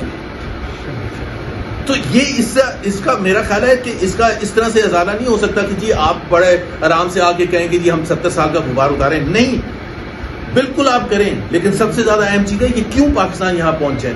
اور ہر مہینہ پچھلے مہینے کے مقابلے میں زیادہ خراب ہوتا ہے. اور اب سب سے بڑا مسئلہ یہ ہے کہ گرمیاں آ رہی ہیں, لوڈ شیڈنگ بڑھتی چلی جا رہی ہے. مطلب یہ کوئی ملک ایسا کوئی دنیا میں سنا ہے کہ جہاں سپلائی زیادہ اور ڈیمانڈ کم ہو اور لوڈ شیڈنگ اتنی ہو رہی ہو. پھر ہم آتے ہیں یہ taxes per. Again the question is, پورے خطے میں سب سے زیادہ ہائیسٹ ریٹس آف ٹیکسز کہاں ہیں؟ پاکستان میں. کیوں؟ بنگلہ دیش میں کیوں نہیں ہے, انڈیا میں کیوں نہیں ہے, سری لنکا میں کیوں نہیں ہے, نیپال میں کیوں نہیں ہے؟ One of the highest in the world. Middle class کو آپ نے مارا ہوا ہے, پتہ نہیں کیا کیا, تقریباً سیلریڈ کلاس کا ڈبل سے زیادہ ہوا ہے اس سال ٹیکس کلیکشن, تقریباً 300 بلین سے 600 بلین کے قریب, ڈبل سے زیادہ آپ نے کر دیا سیلریڈ کلاس کا. اور جو ماسز ہیں ان کو انڈائریکٹ ٹیکسز میں آپ نے پیس کے رکھ دیا, اور پھر جو اوپر والا طبقہ ہے اس کو سپر ٹیکسز میں مار دیا, اور ٹیکس ریٹ اتنا ہائی ہے. اور پھر اگر کچھ نہیں بچا, اگر ایف بی آئی پھر بھی فیل ہو گیا, جو کہ فیل ہو گیا ہے, 800 بلین شارٹ فال ہے against the original target of 14.1 trillion. Revise target سے بھی 610 بلین روپیز شارٹ فال ہے. ہو از ریسپانسبل؟ وہ شارٹ فال پورا کرنے کے لیے آپ بڑے آرام سے عوام کے پاس جاتے ہیں اور یہ کہتے ہیں کہ انٹرنیشنل آئل پرائسز بڑھ گئی ہیں, نام لیتے ہیں انٹرنیشنل آئل پرائسز کا اور ساتھ جوڑ دیتے ہیں پیٹرولیم لیوی. اس کا کیا relationship? There is no relationship between the two. Petroleum levy ایک بالکل ایک مختلف چیز ہے اور وہ آپ اس لیے کر رہے ہیں, وہ آپ اوریجنل ٹارگیٹ سے بھی اوپر جا رہے ہیں. وزیر اعظم صاحب آ کے کہتے ہیں 24 گھنٹے کے بعد after the announcement of 80 rupees increase of petroleum levy, اپنے منسٹرز نے آ کے کی 24 گھنٹے بعد آپ کو کہتے ہیں میں فل فور واپس لے رہا ہوں. آپ نے فل فور واپس لیا, ابھی 4 دن پہلے پھر 27 روپے انکریز کر دیا. So when were you right, how do we trust you کہ آپ کا وہ والا فیصلہ صحیح تھا جب آپ واپس لے رہے تھے, یا وہ فیصلہ صحیح تھا جب منسٹرز نے آ کے لگایا تھا پیٹرولیم لیوی, یا وہ فیصلہ صحیح ہے جو ابھی آپ دوبارہ پھر انڈیکیشن بھی دے دیا علی پرویز صاحب نے کہ اب یہ جمعے کو آ کے اناؤنسمنٹ کریں گے. جمعے کے جمعے اس لیے اناؤنسمنٹ کا کہا گیا تھا کہ انٹرنیشنل آئل پرائسز بہت تیزی سے چینج ہو رہی تھی, تو آپ نے کہا ہم 2 ہفتے ویٹ بھی کر سکتے, تو آپ پیٹرولیم لیوی کے لیے کیوں آتے ہیں ہر ہفتے؟ I mean, is there a sense to this? اور 3 جو سب سے زیادہ امپورٹنٹ عوام کے حوالے سے ہیں, میں جلدی کا ذکر کرنا چاہوں گا. ایک تو آپ کی غربت کی لکیر سے نیچے جتنے لوگ ہیں, حکومت کے اپنے اعداد و شمار کے حساب سے 29% پاکستان میں اس وقت لوگ ہیں جو پاورٹی لائن سے, حکومت کے اپنے. انڈیپینڈنٹ اکانومسٹ ورلڈ بینک کہتا ہے 45%. اگین دا کوشچن, چلے حکومت کی بات مان لیتے ہیں, why is it the most highest in the entire region? Bangladesh کو دیکھ لیں, سری لنکا کو دیکھ لیں, نیپال کو دیکھ لیں, انڈیا کو دیکھ لیں. Why are people below the poverty line more compared to India, Bangladesh, Cambodia, Vietnam and others. دوسرا آپ کا انمپلائمنٹ, اگین انمپلائمنٹ پاکستان کی حکومت کے اعداد و شمار کے حساب سے 7.1% ہے, again the highest in the region. اور جو انڈیپینڈنٹ اکانومسٹ ہیں وہ کہتے ہیں 22 سے 24% ہے. چلے ہم حکومت کی بات مان لیتے ہیں, حکومت کی سے ہی سوال پوچھیں, پاکستان میں انمپلائمنٹ سب, اگر آپ کہتے ہیں کہ ہم نے معیشت کو بڑا زبردست کر دیا تو پھر unemployment highest in the region کیوں ہے؟ I mean this is a fundamental question. Policy rate Pakistan میں 11.5%, باقی کون سی کنٹری ہے جس میں 11.5%؟ سو دس is a fundamental question. Inflation آپ دیکھیں پچھلے 4 سال کا اگر آپ دیکھیں کہ اتنی زیادہ مہنگائی کی گئی ہے, اتنی زیادہ کہ جو 2022 میں جو چیزیں اشیاء پوری ملا کے اگر آپ 18,000 روپے میں گزارا کرتے تھے, آج آپ کو 50,000 چاہیے. 60 سے 65% آپ کی پرچیزنگ پاور ایرود ہو چکی ہے بیکاز آف دی انفلیشن. اور وہ انفلیشن کا وہ جو انفلیکٹ کیا تھا پین 2022, 2023, 2024 میں, اس میں اگر مستحکم ہوئی ہے وہ پرائسز, اس وجہ سے نہیں ہوئی ہے کہ حکومت نے کوئی بڑے زبردست کارنامے انجام دیے. وہ ڈیمانڈ کمپریشن ہے, ظاہر ہے ایک آپ قیمت کو اتنے آگے تک لے کے چلے جائیں گے, عوام کی قوت خرید سے باہر ہو جاتا ہے. تو اس وجہ سے وہ آپ کی ڈیمانڈ اگر واپس وہیں آ جائے تو آپ کی پھر پرائسز, اور ابھی بھی جو آپ کا سینسٹیو پرائس انڈیکس ہے وہ 13.9% پر پہنچ چکا ہے, which is again the highest in the last 2 years. اور اسی رفتار سے اگر چلتا رہا تو ظاہر سے لوگوں کی زندگیاں بہت خراب ہوں گی. Thank you very much. میں ایک بات کی ہے, اور جب لوگ کہتے ہیں نا جی کرپشن کیا ہے, کھاتے ہیں تو لگاتے بھی ہیں, یہ بالکل ایک غلط بات ہے. ایک میں موٹی بات آپ کے سامنے رکھتا ہوں جو بہت تفصیل سے بات کی گئی. آپ ایک پاور پلانٹ لے لیں جو ساہیوال میں لگا 2013 اور 18 کے درمیان جب ان کی حکومت تھی, جو آج دعویٰ کرتے ہیں کہ ہم معیشت کو ٹھیک کر دیں. ساہیوال میں ایک زرخیز علاقہ جہاں فصلیں اگتی تھی, فصلوں کو اکھاڑ کر ایک پاور پلانٹ لگایا گیا کوئلے سے چلنے والا, جس کے لیے کوئلہ جو ہے وہ ساؤتھ افریقہ اور انڈونیشیا سے کراچی اور پورٹ قاسم آتا ہے, وہاں سے پھر اس کو بسوں میں, ویگنوں میں, ٹرکوں میں, ٹرینوں میں لے کر ساہیوال پہنچاتے ہیں. اور ساہیوال میں ایک پلانٹ لگا دیا کوئلے سے چلنے والا. آج وہ پلانٹ بند ہے کئی سالوں سے, اور اس پلانٹ کے حوالے سے جو کیپیسٹی پیمنٹ دی جاتی ہے وہ ان کھربوں روپے کا حصہ ہے جو کھربوں روپے ہماری معیشت کے گرد پھانسی کا پھندا ہے. تو جب لوگ کہتے ہیں نا کہ کرپشن کا کیا ہے جی, سب کرتے ہیں, تو بالکل یہ ایک غلط بات ہے. یہ ایک کسی قسم کی بھی سمجھ بوجھ سے آری بات ہے. جو لوگ کرپشن کرتے ہیں وہ اس ملک کا خون چوستے ہیں, وہ اس ملک کو موت کی نیند سلاتے ہیں. آج ہماری معیشت اگر موت کے دھانے پر کھڑی ہے تو آپ صرف ایک ساہیوال پاور پلانٹ جو ہے جا کر اس کا معائنہ کیجیے، دیکھیے کہ وہاں پورے علاقے میں کس قسم کی سلفر کی گرد ہے، وہاں لوگ بیمار ہو رہے ہیں، فصلیں نہیں ہو رہی، اور وہ پلانٹ جو ہے اب بند کھڑا ہے اور اس کے اوپر کھربوں روپے کا خرچہ پہلے بھی ہوا اور اب بھی ہو رہا ہے۔ اسی طرح وہ معاہدے ہیں جن کا آپ نے ذکر کیا، یہ تمام معاہدے انہی ادوار میں ہوئے جب عوام کی حکومت نہیں تھی، جب جعلی حکومتیں تھیں، کرپٹ حکومتیں تھیں۔ کرپشن ایک ناسور کل بھی تھا، آج بھی ہے۔ جو کوئی یہ کہتا ہے کہ ہم کرپٹ کو سہ لیں گے، کرپشن سے کچھ نہیں ہوتا، یہ کھاتے ہیں لگاتے ہیں، وہ پاکستان کا دشمن ہے۔ پاکستان کو ضرورت ہے ایک ایسی حکومت کی جو عوام کی حکومت ہو، جو عوام کے سامنے جواب دہ حکومت ہو، جس کے دل میں عوام کا درد ہو۔ تو میں تمام باتوں کا خلاصہ یہی ہے، آپ جا کر ساہیوال میں لگا پاور پلانٹ دیکھیے اور آپ کو پاکستان کی معیشت کے ساتھ کیا کھلواڑ ہوا ہے وہ سمجھ آ جائے گا۔ سلمان اکبر بھائی صاحب یہ بتائیے گا، سیاست کا ایک لازمی جزو ہے گفتگو کرنا، عوام سے مکالمہ کرنا۔ آپ کے ذریعے یہ بات عوام تک پہنچ رہی ہے اور ہم عوام تک جاتے بھی ہیں۔ ہم ہر جگہ پچھلے 5 دنوں میں نے 7 مجموعوں کے ساتھ پاکستان کے طول و عرض میں بات کی ہے، پشاور، مظفر آباد، فیصل آباد، کراچی، لاہور۔ کوئی شہر شاید نہیں ہے پاکستان کا ایسا جہاں ہمارے کسی نہ کسی دوست نے عوام کے ساتھ مکالمہ نہ کیا ہو۔ یہ عمل جاری ہے۔ جب آپ کہتے ہیں کال دو تو ذہن میں آپ کے تصور یہ ہوتا ہے کہ جیسے کوئی ایران کا انقلاب آیا کھڑا ہے، کل کال ہوگی اور پرسوں شاہ بھاگ جائے گا اس ملک سے۔ دیکھیے یہ معاملات ہوتے ہیں ملکوں کی تاریخ میں۔ میں بار بار لوگوں کو آج کل یاد دلاتا ہوں، امام خمینی صاحب نے اپنے سیاسی سفر کا آغاز سن 1963 میں کیا۔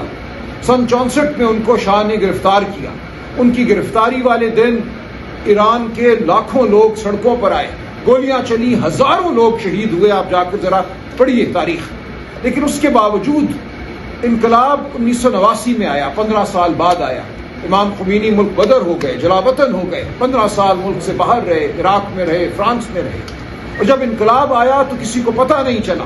شاہ ایران چھٹیاں منانے کی تیاری کر رہا تھا اور پتہ چلا کہ عوام کا ایک سمندر ہے جو ملک کے ہر شہر میں، ہر گاؤں میں، ہر قریے میں باہر نکل آیا ہے، جس نے فیصلہ کر لیا ہے کہ اب ایسے نہیں چلے گا۔ تو پاکستان میں یہ 15 سال کا عرصہ ہمیں نہیں درکار۔ عمران خان کی 30 سال کی جدوجہد ہمارے سامنے ہے۔ یہ جدوجہد بہت جلد پھل لائے گی، ثمر آنے کو ہے۔ آپ تھوڑا سا تحمل کیجئے۔ مجھے پاکستان کی عوام کی آنکھوں میں جو اس وقت عزم نظر آ رہا ہے، جو غصہ نظر آ رہا ہے، جس ہم بس اسٹیشن پہ جاتے ہیں، جس ہم ایئرپورٹ پہ کھڑے ہوتے ہیں، لوگ آتے ہیں، جوک در جوک آتے ہیں، اور جو وہ بات کرتے ہیں وہ سن کے میں دہل جاتا ہوں۔ تو آپ خاطر جمع رکھیں۔ سلمان صاحب آپ کام نہیں ہے مبارک۔ دیکھیں، پراپر تحریک سے آپ کا مطلب یہ ہے کہ ہم نے اسلام آباد فتح کیوں نہیں کر لیا، اس نظام کیوں نہیں کیا؟ لیکن نہیں ہے، میں ٹھیک کہہ رہی ہوں۔ دیکھیے اگر کوئی مجھ سے یہ کہے کہ جو اڈیالہ کی دیواریں توڑ دو، آپ نے دیکھا کہ عمران خان کو قید میں رکھنے کے لیے انہیں پورے نظام کو گرانا پڑا۔ اسلام آباد ہائی کورٹ کے جس جج نے حق کی بات کی، سچ کی بات کی، اس کی ڈگری کو جعلی قرار دلا دیا، اور جو باقی 3 بچ گئے ان کو اٹھا کر اسلام آباد ہائی کورٹ سے باہر پھینک دیا۔ یہ ضیاء الحق نے بھی نہیں کیا تھا۔ کہ کسی بدترین مارشل لاء میں پاکستان کی تاریخ میں یہ کچھ نہیں ہوا۔ 26ویں اور 27ویں ترمیم کے ذریعے پورے عدالتی نظام کو یرغمال بنا لیا گیا، ایک نئی عدالت بنا دی گئی جس میں شہباز شریف صاحب کے لگائے ہوئے جج ہیں۔ کوئی اور پروسیس نہیں تھا، صرف یہ کہا گیا کہ وزیر اعظم تعین کرے گا، پہلے چیف جسٹس کا اور پھر وہ اور چیف جسٹس مل کے باقی جج لگائیں گے۔ تو یہ صورتحال ہے۔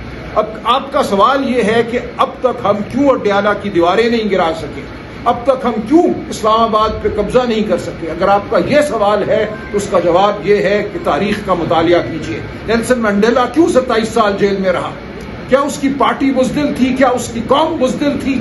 کیا اس کے لیڈران جو تھے وہ لائے عمل سے آ رہی تھے؟ جبر کا مقابلہ پوری قوم کو کرنا ہوتا ہے۔ یہ کوئی 2020 میچ نہیں ہوتا جس کو آپ ایک دن میں جیت لیں۔ ہم ہرگز 27 سال انتظار نہیں کریں گے، ہم ہرگز 15 سال انتظار نہیں کریں گے۔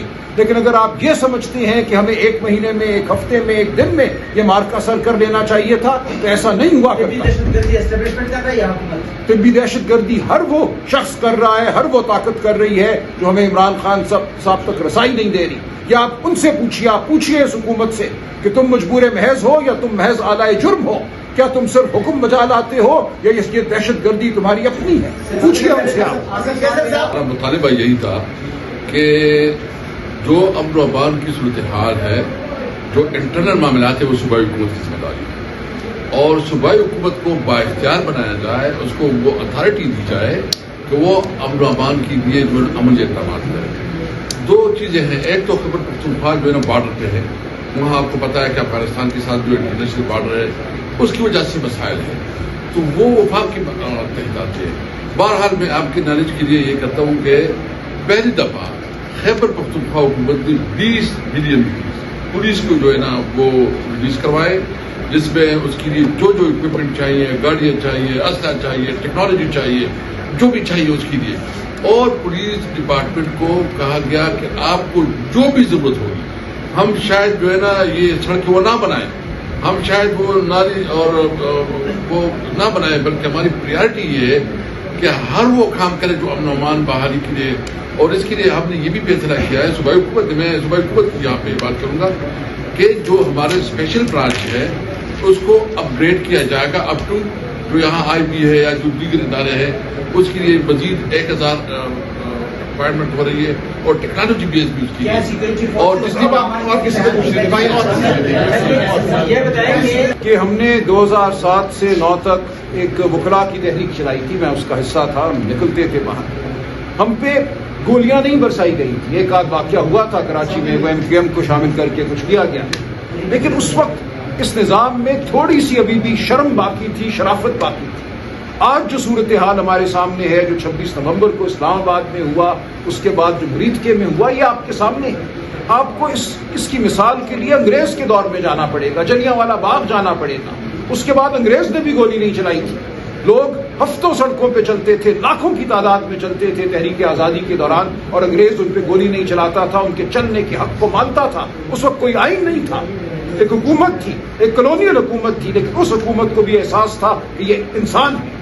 آج ہمارے سامنے جو حکومت ہے، جو نظام ہے، یہ 78 سال سے کھڑا ایک ظلم کا نظام ہے۔ اس ملک کو انقلاب کی ضرورت ہے، میں بار بار یہ کہتا ہوں، اور یہ انقلاب آئے گا، اس ملک کی بقا اس میں ہے۔ جو ثناء اللہ بلوچ نے آپ کو باتیں بتائی، جو تیمور صاحب نے کی، یہ اس ملک کی حقیقت ہے۔ اس ملک کو آپ ڈنڈے کے زور پہ SHO کے ذریعے نہیں چلا سکتے، آپ لوگوں کے حقوق نہیں چھین سکتے، ان کو آپ خاموش نہیں کرا سکیں گے۔ اس پورے خطے میں آج ایک لہر اٹھ رہی ہے، اس لہر کو جو نہیں سمجھے گا، جو نہیں محسوس کرے گا، وہ نیست و نابود ہو جائے گا۔ شکریہ۔